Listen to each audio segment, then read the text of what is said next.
Very good morning to everyone, and welcome again to our series Experience and Preparedness, where we try to bring various experiences of various entrepreneurs. So, Right.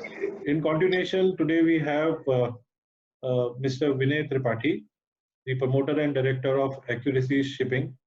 So, welcome, Vinayji. Good morning, sir, and thank you. And we also have Rachna representing NEC here. Welcome, Rachna, and good morning.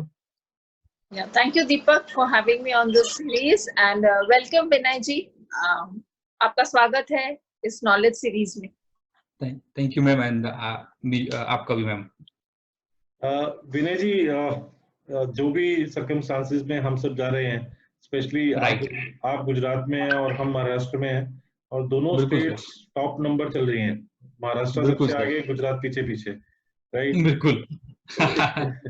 तो इस circumstances में क्या feel है आपका, मतलब generally इस pandemic के बारे में?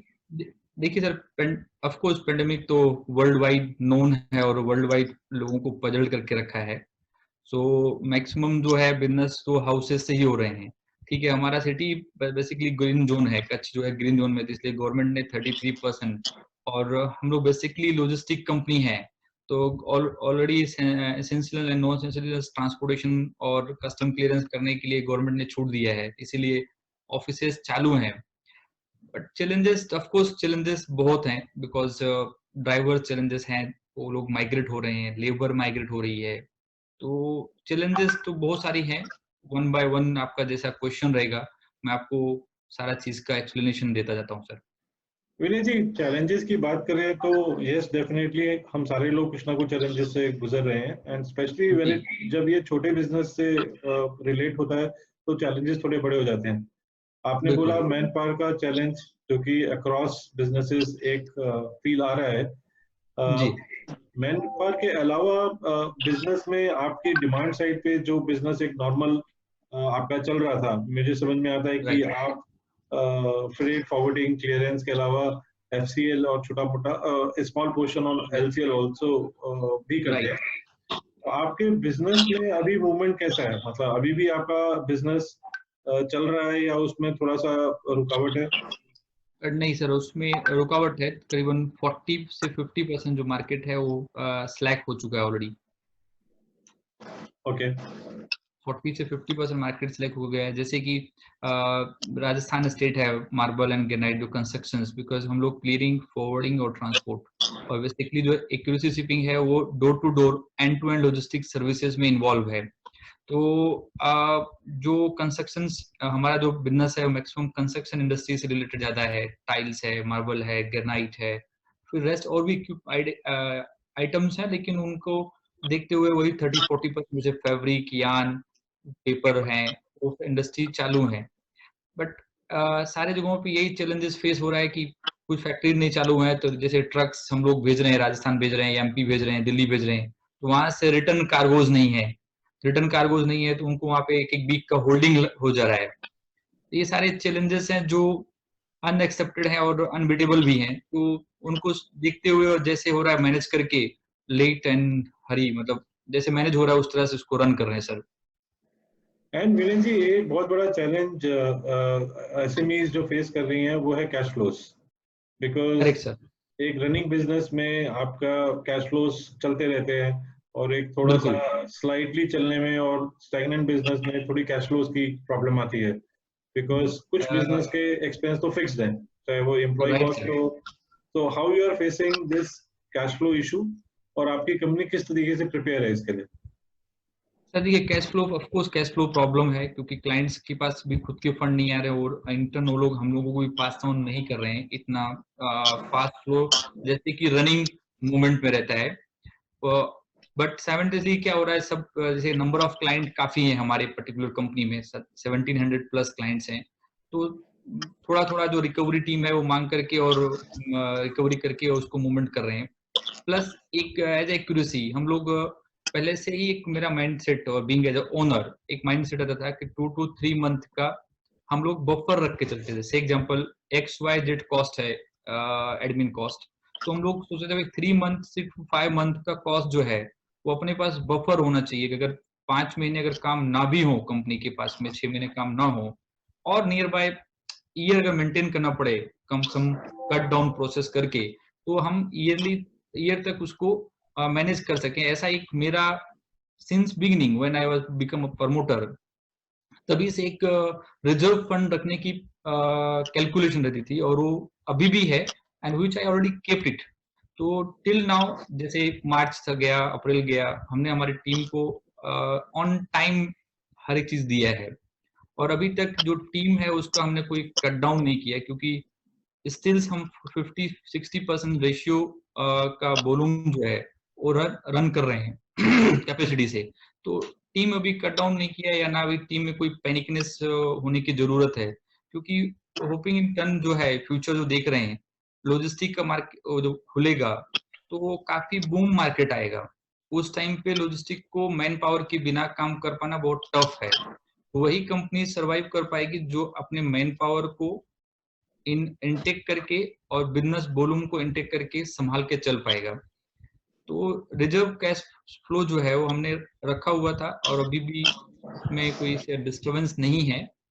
इन साइमल्टेनियसली जो क्लाइंट है उनसे हमारा रिकवरी फ्लो भी चल रहा है और मेन चंग है कि जो हमारे कस्टमर है all are the factory owner और स्टेब्लिश ग्रुप हैं।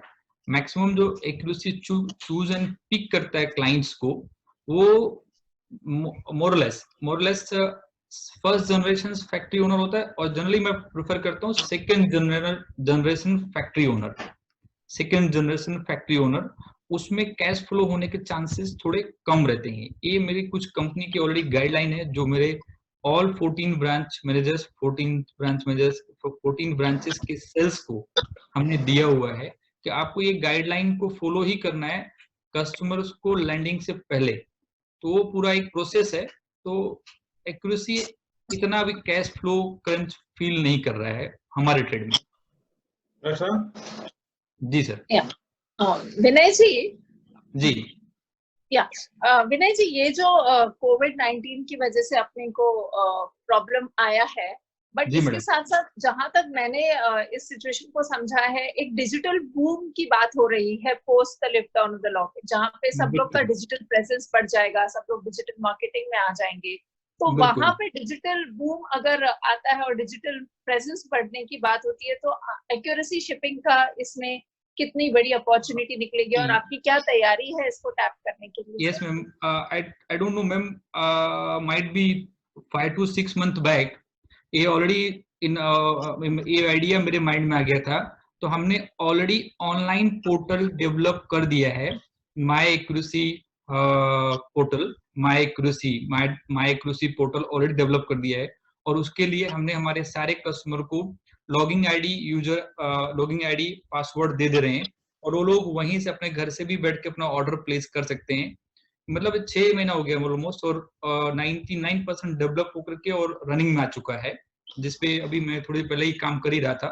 तो माई एक्यूरेसी करेंगे तो ऑटोमेटिकली वो गूगल में खुल जाएगा। सिर्फ रजिस्टर्स पर्सन ही उसको खोल पाएंगे, क्योंकि थोड़ा सिक्योरिटी और सेफ्टी के चलते जिसको आईडी एंड पासवर्ड दिया होगा उनको ही वो ओपन होगा। तो उस पे जो है मैडम ऑनलाइन पोर्टल पे हमने ऑलरेडी काफी सारा हमारा फीचर्स ऑनलाइन एप्लीकेशंस को हमने अप्लीकेबल कर दिया है और ऑलरेडी वो रनिंग भी हो गए हैं। जैसे मैम अभी लॉकडाउन था, पूरा मार्च बंद रहा, अप्रैल बंद रहा, तो हमारी सारी टीम घर से ही ऑपरेट कर रही थी और क्लाइंट को वेल अपडेट कर रहे थे। क्लाइंट के ट्रक कहाँ है, क्लाइंट के ट्रक ऑलरेडी ऑनलाइन वो मेरे वेबसाइट से जाकर के मेरे पोर्टल से ही देख सकते हैं। उनको इवन दिन कॉल करने की आज भी जरूरत नहीं है। अभी हमारे ऑफिस में ऑलमोस्ट 64 लोग बैठे हैं पूरी बिल्डिंग में, टावर में 64 लोग हम बैठे हैं और हम दिन में एक बार भी नहीं मिलते। हमारा एक वो है ऐप है, उसके ऐप में ही आपस में फेस टू फेस बात कर लेते हैं। इवन बिल्डिंग में भी हम एक दूसरे से नहीं मिलते हैं। ईआरपी में, हमारे ईआरपी में हम लोग जैसे हम आपको जूम पे बात कर रहे हैं, ऐसे हमने ईआरपी डेवलप किया है हमारे पोर्टल पे ही, और उसमें 1-to-1 फेस टू फेस बात करते हैं, desk to desk. Vinay ji, I think ये जो कोविड का कास्केड आया, इसमें कई सारी चीजें सीखने को मिली, पता लगी जी। एंड स्पेशली आप जैसे बिजनेस में जहाँ पे जो कि सर्विस ओरिएंटेड है, सो मेजरली राइट सर, कॉस्ट आपके लिए काफी इंपॉर्टेंट है. वन इज मैन पावर और दूसरा आपकी rentals, office and all that. एक right sir, concept work from home has काफी इमर्ज हुआ. और राइट सिंस अगर आपका technology is strong, you have a online portal where you can deliver to the customer through your portal. तो क्या right future में आप कुछ ऐसा सोच रहे हैं कि आप फिजिकल ब्रांचेस बंद करके लोगों को अलाउ करेंगे घर से काम करने के लिए और कुछ कॉस्ट कंट्रोल करेंगे? दीपक जी, एक्चुअली आपका बहुत अच्छा क्वेश्चन है और मैं ऑनलाइन टेक्नोलॉजी को बहुत अच्छा यूज करता हूँ. इनफैक्टली मैं आपको बताऊं कि एक्यूरेसी ऑलरेडी 14 जो ब्रांचेस हैं उनके सारे ब्रांच मैनेजर हमारे हेड ऑफिस में ही बैठते हैं, मेरे टावर में ही बैठते थे. बिकॉज ऑफ द कोविड अभी सबको हमने घर से काम करने के लिए बोला है. सिर्फ 52 accounts, administration and audit person ही बैठे हुए हैं. बाकी सेल्स टीम ऑलरेडी घर से ही काम कर रही है.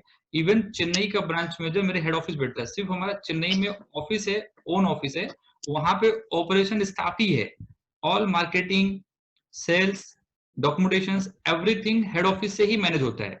तो हमने back office system, back office concept, I was in Netherland 9 और 10 years बैक, तो हमने वहां पे देखा था और हमने उसको बहुत इमीडिएट एप्लीकेबल कर दिया था. And today we are successful. Last 4-5 years हमारी सारी 14 ब्रांच के ब्रांच मैनेजर हमारे हेड ऑफिस ही बैठते हैं. और हमारा इवन नावाज सेवा में विक्रोलिम जो ऑफिस है वो सिर्फ ओनली फॉर कस्टमर अप्रोच के लिए है. और इन पास्ट हमारे जो ब्रांच मैनेजर थे ऑलरेडी एवरी मंथ तो अपने अपने लोकेशन में जाते हैं, सेल्स करते हैं, सेल्स करके आकर के जो ऑनलाइन पोर्टल है अपनी सेल्स रिपोर्ट सबमिट करते हैं और उसके ऊपर उनकी सेल्स रिपोर्ट की हम जैसे उनकी जो डिपार्टमेंट हेड्स हैं वो ऑडिट करते हैं और ऑडिट के बाद वो फाइनली एक्सेप्टेंस के लिए मेरे पोर्टल में आता है. Then I will accept, then they will start the business particular that customer. तो ऑनलाइन पोर्टल्स या ऑनलाइन टेक्नोलॉजी का जो कॉन्सेप्ट है वो मैं काफी मतलब सुचारू रूप से उसको यूज करता हूँ, अपन सही भाषा में बोले तो. एंड विनय जी, जाते जाते थोड़ा आपसे समझें कि इस चैलेंजिंग एनवायरनमेंट में कुछ होप ऑफ न्यू अपॉर्चुनिटीज भी देख पा रहे हैं sir? Sir, frankly speaking, I am looking very good opportunity after pandemic. Pandemic के बाद कंस्ट्रक्शन इंडस्ट्री खुद itself बूम करेगा, क्योंकि एक माइंडसेट है जिन लोग भी कंजेस्टेड एरियाज में, जैसे एक छोटा बताऊं क्योंकि हम भी फैमिली ग्राउंड से हैं, फैमिली बैकग्राउंड से हैं, तो वो लोग भी सोचेंगे यार हम ये कंजेस्टेड एरिया से निकले, कल को अगर इस टाइप का कोई भी डिजास्टर होता है तो हमारी लाइफ सेफ रहे. तो आने वाला टाइम कंस्ट्रक्शन इंडस्ट्री बहुत बूम करेगी. आने वाला टाइम जो जैसे मैं ग्लोबली 38 कंट्रीज के साथ हमारा स्ट्रेटेजिक पार्टनरशिप है 38 कंट्री के साथ. तो उसमें हम जो भी हमारे पार्टनर्स है व्हाट्सएप पे और कॉल पे और फोन कॉल पे बात हो रहा है और हम डे टू डे में एक्सचेंज कर रहे हैं, उन लोगों का एक माइंडसेट तो हो ही गया है कि इंडिया जो है बेटर है चाइना से. तो आने वाला टाइम इंडिया के लिए बहुत ही बेस्ट है. सिर्फ इतना ही है, कोई भी लॉजिस्टिक कंपनी और XYZ वो लाइव रह जाए बस इस पेंडेमिक में, उसके बाद उसका कैरियर जो है ना वो ब्राइट ही है. सिर्फ उसको सिस्टमेटिक वे पे चलाना है. इनफैक्ट फाइनेंस का भी ऐसा कोई इशू नहीं है Rachna ma'am and Deepak ji, finance का कोई इशू नहीं है. अगर कोई लॉजिस्टिक वाला बोलता है कि वो फाइनेंशियली क्रंच में है तो या उसकी कोई मिस्टेक होगी. मैं खुद एक लॉजिस्टिक कंपनी हूँ, मैडम ने ही मुझे SME में रजिस्टर किया है. सो कोई फाइनेंस क्रंच नहीं है. कस्टमर ऐसे कोई नहीं है जो पैसा नहीं दे रहे हैं. एक गलत मैसेज जा रहा है मार्केट में कि क्लाइंट फंड फ्लो नहीं दे रहे हैं. ठीक है सर, देखिए पहले क्लाइंट आपको 10 लाख दे रहा था, आज क्लाइंट 3.5 दे रहा है, 4 लाख दे रहा है, 5 लाख दे रहा है, मतलब 50% फंड रिलीज कर रहा है. बट साइमल्टेनियसली आपको मैनेज करना पड़ेगा. ठीक है, वो भी मैनेज कर रहा है. तो कोई भी क्लाइंट का फंड फ्लो नहीं आ रहा है ऐसा नहीं है. प्रैक्टिकल एक्सपीरियंस में आपसे शेयर कर रहा हूं सर. ग्रेट विनय जी, अच्छा लगा आपसे बात करके और आपने अपने एक्सपीरियंसेस शेयर करे. एंड आई एम श्योर कि आपके एक्सपीरियंसेस को सुन के काफी लोग मतलब एनलाइटेंड होंगे. बिल्कुल. सिर्फ दीपक जी इसमें इतना ही जरूरत है, इसमें इतना ही जरूरत है हर किसी को पेशेंस और पैनिक ना हो. और टीम मेंबर्स को पॉसिबिलिटी जितना हो सके मेंटेन करके जो भी कंपनी निकल जाएगी उसका फ्यूचर ब्राइट ही है. अब इसमें क्या लोग पैनिक होकर के इमीडिएटली स्टाफ को कट डाउन कर देना, उनकी सैलरी कट थ्रो कर देना, ठीक है, जरूरत पड़ेगी करना भी पड़ेगा, लेकिन टाइम टू टाइम। एक महीना हुआ नहीं, अभी मार्च में 22 तारीख को ही लॉकडाउन हुआ था दीपक जी। हाँ जी। 22 तारीख मतलब फुल मार्च आपने बिजनेस किया है, फुल मार्च आपने इनवॉइसिंग किया है, एम्प्लॉय ने काम किया है, तो आपने मार्च में कोई हमने हमारे पॉकेट से सैलरी नहीं दी है। 22 मार्च से पेंडेमिक का स्टार्ट हुआ, मोदी जी ने ऑलरेडी 3 महीने का EMI का आपको बर्डन हटा दिया है। तो अप्रैल मंथ ही जो है आपके स्टाफ, जैसे लाइक कंपनी लाइक मी, उन्होंने अप्रैल मंथ का ही सैलरी अपने पॉकेट से अभी तक दिए हैं, और मई मंथ में 33% के स्टाफ मैन पावर के साथ में गवर्नमेंट ने अनाउंस भी कर दिया काम करने के लिए। तो मेरे को नहीं लगता है कि कोई भी कंपनी अपने जेब से दे रही है, स्पेशली लॉजिस्टिक कंपनी और एनी मैन्युफैक्चरिंग प्लांट, ठीक है, सबका अपना अपना एक रिसेप्शन हो सकता है, लेकिन अगर कोई बोले कि एज अ ओनर के तौर पे अगर अपने जेब से दिया है, कोई अपने जेब से नहीं दे रहा है। सबको इतना ही जरूरत है, हर फैक्ट्री ओनर को, मेरे जितने भी फैक्ट्री ओनर क्लाइंट हैं, मैं सबको यही बोलता हूँ, अगर मैं फैक्ट्री ओनर कोई बोलता है कि यार हम ऐसा हो गया वैसा हो गया, मैं बोलता हूँ सिर्फ आपने एक ही महीने की सैलरी अपने जेब से दिए हो, ओनली अप्रैल मंथ, मैं आपका बिजनेस करके सैलरी दिया जा रहा है। So there is no panicness, actually panicness public create कर दे रही है अननेसेसरी कंफ्यूजन में, दैट्स इट। चलिए, बहुत अच्छी एडवाइस आपकी ने दी sir, and with this I will say thank you very much Vinay ji for being with us for some time. Thank you very much. Right, thank you sir, thank you.